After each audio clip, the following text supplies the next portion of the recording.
right, folks, what is going on? This is episode 637 of the First and Frame Rate Show. I am VF Baller. Over here, we talk about Georgia Southern and Atlanta Falcons football. And today is, a special day for Georgia Southern. It's a landmark day for Georgia Southern.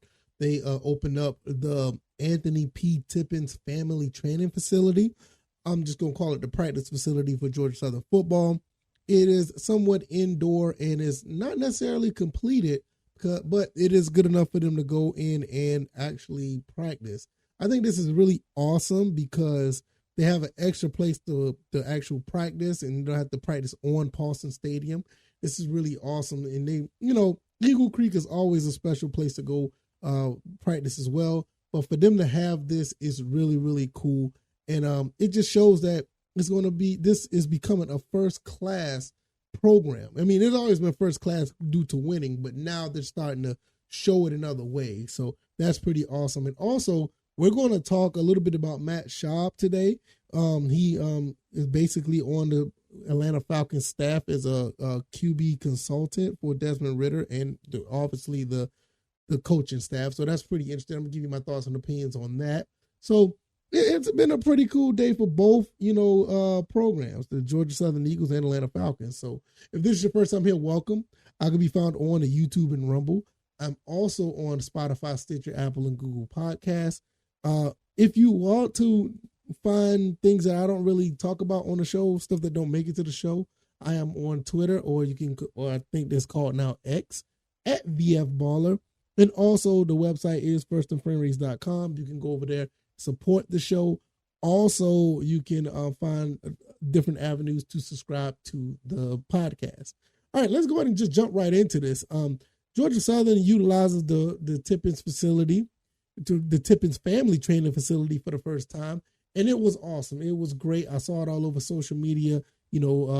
Shout out to our athletic director, Jared Benko. He has put a stamp on his name and he put his, he has made a legacy for himself at Georgia Southern already, just by coming in and making some changes, moving some things around, showing that this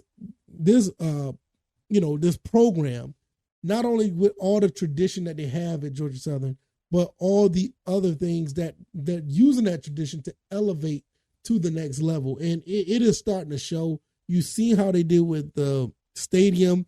They did some cosmetic work with the stadium. The football field looks absolutely amazing now. I have that on my on my screen on my phone now.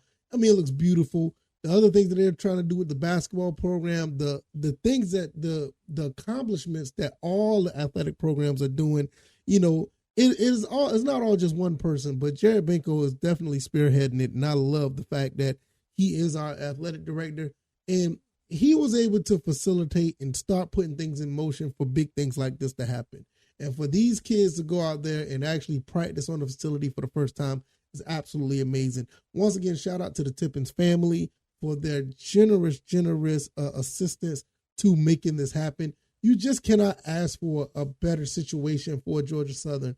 It is awesome watching these guys go practice, and it just looked different. I mean, there's it's like a flash trailer, or there's like a highlight reel of what they've done in the facility today, and I'm going to show that to you guys in a second. It's just a beautiful thing, man, and I can't wait to actually go down to Statesboro and see this for myself. I need to see this with my own two eyes. Last time I was down there, it was about 20 to 30% done. There was a lot of construction all over the place.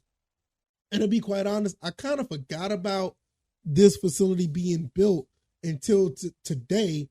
I, get on social media and I see them out there just, in the facility. And I was like, okay, maybe this is a mock-up or this is something that they're just showing some pictures, but no, they're actually out there training and practicing.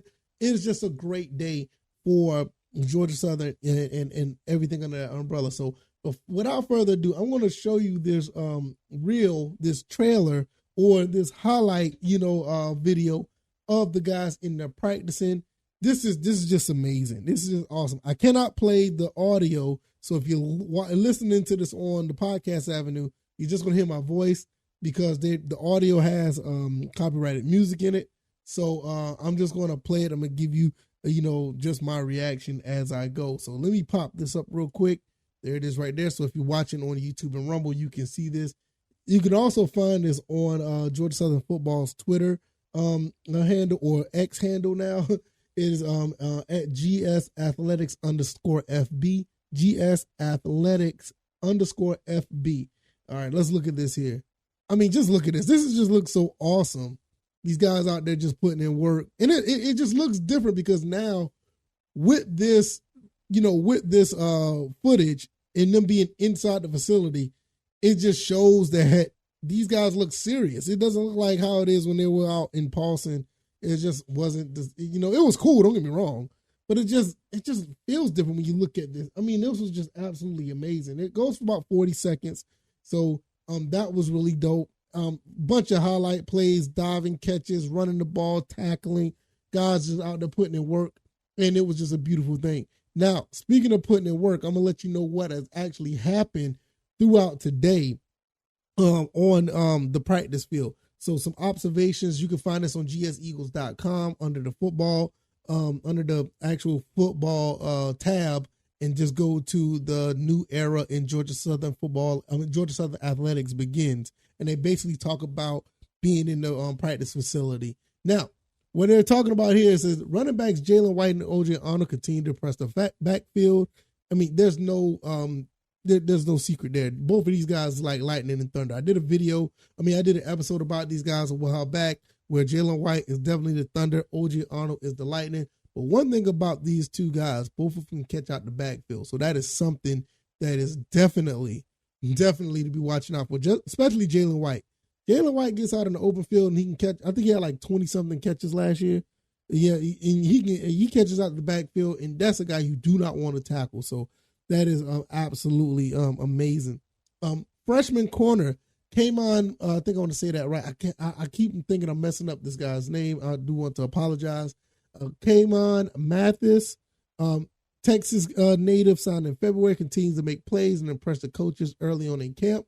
Others members of the secondary having big days today were Cam Smith, Justin Myers, and Tyrell Davis. Shout out to Tyrell Davis. I talked about him earlier late last week about him bouncing back after being redshirted.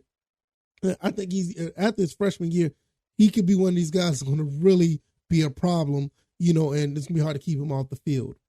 Receiver Caleb Hood picked up where he left off last year after a 20-yard gain on third down. He took a screen 66 yards to the house in today's practice. A young receiver who continues to show flashes also is David Dallas, who is now sporting number 19, has great hands and shown a knack to make tough catches on. Josh Dallas is a guy that I thought that could have made an impact right away last year. So he's in his sophomore year along with his brother David. Josh Dallas looked really good in some of his high school clips, so I'm not surprised with that.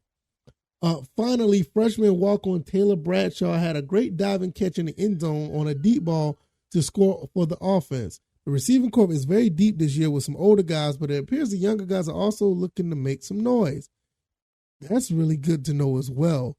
You got a lot of young guys. I mean, I can start naming them off. I think Caleb Hood is like one of the veterans, and you got Jalen Barton, and you got Anthony Queeley. You got some guys that are really about, putting some work in, but you turn around and you have these other guys like, Dalen Cobb. You also have like the Bradshaw, Dallas. And I mean, you got some guys out there that's playing receiver that actually could be looking pretty good. So this is something that you might want to keep an eye on. Davis Brin has plenty of targets to throw the ball to. So that is really, really cool to see. Really cool to know, and I can't wait to see how that plays out when these guys get on the field, because this team looks pretty complete this year. They look pretty good. They talked about the running game just now, looking at the secondary, and now you're talking about the receivers. You already know what you got at running back, and I can't wait to see what that front seven does. So they're looking pretty good. Now, before we get out of here, let's talk about Matt Schaub. Matt Schaub is now a QB consultant for the Atlanta Falcons. I think they got him down as a football analyst coach. So that is interesting. One thing about this situation is, like, if you can't get Matt Ryan to be this, I'm okay with Matt Schaub because Matt Schaub is a solid quarterback. Now I remember at one point he was like, I think he's like King Pick 6 or something like that. He had a lot of ups and downs in his career, but one thing about it is that we really felt that Matt Schaub could have been one of those guys that, really just could have been a franchise quarterback for us. I mean, he was behind Michael Vick. We ended up trading him after being around for 3 years, which, at the time was not a bad move. But at the same time, we figured that looking back at it, it probably would have been best if we kept him around for a little bit longer. I mean, I don't know. It's just hindsight is 2020. I don't know if I'm correct on that, but after the whole debacle with the whole coaching thing, it probably wouldn't have been a good idea to keep anybody. Because, I mean, we went crazy, once that whole situation went with Bobby Petrino and all this other stuff. It just was not a really good, and, also a Michael Vick legal situation.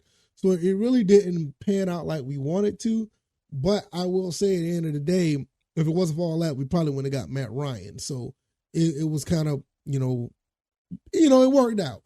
With that being said, he did come back to the Falcons back in 2016 and played for us the next 4 years, whatever the case may be. And he's a solid guy.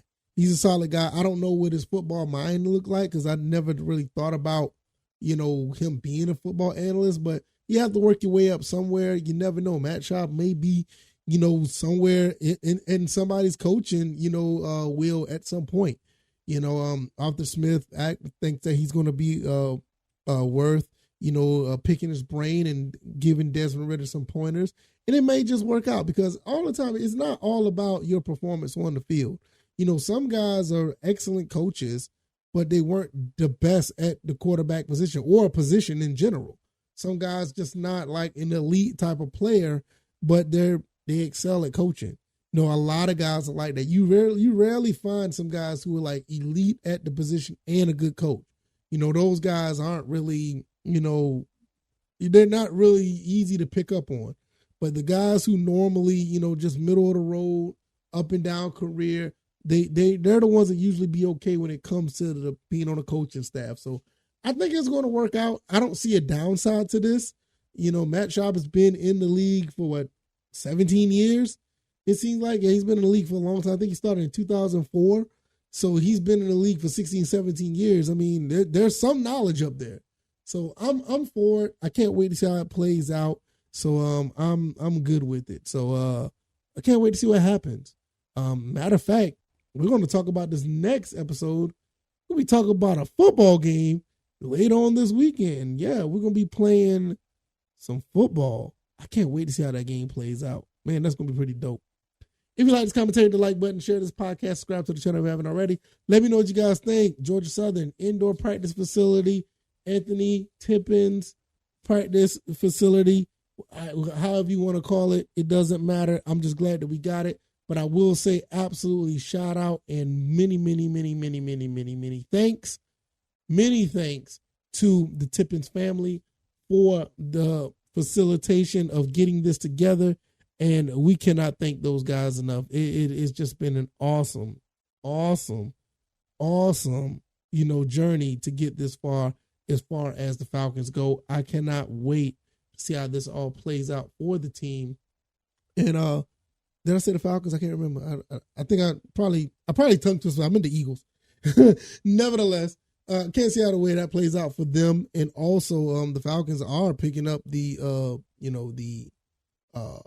Matt Schaub on the coaching staff. It's going to be pretty interesting. So there's a lot of good positive things going on. Let me know what you guys think. I can be found on YouTube and Rumble, Spotify, Stitcher, Apple, Google Podcasts, but also on X at VF Baller, and the website is firstandframerates.com. I will see you guys on the next one. All right, y'all. Y'all enjoy the rest of your Monday. See you guys on Tuesday. You guys take it easy, and you guys be blessed. Peace.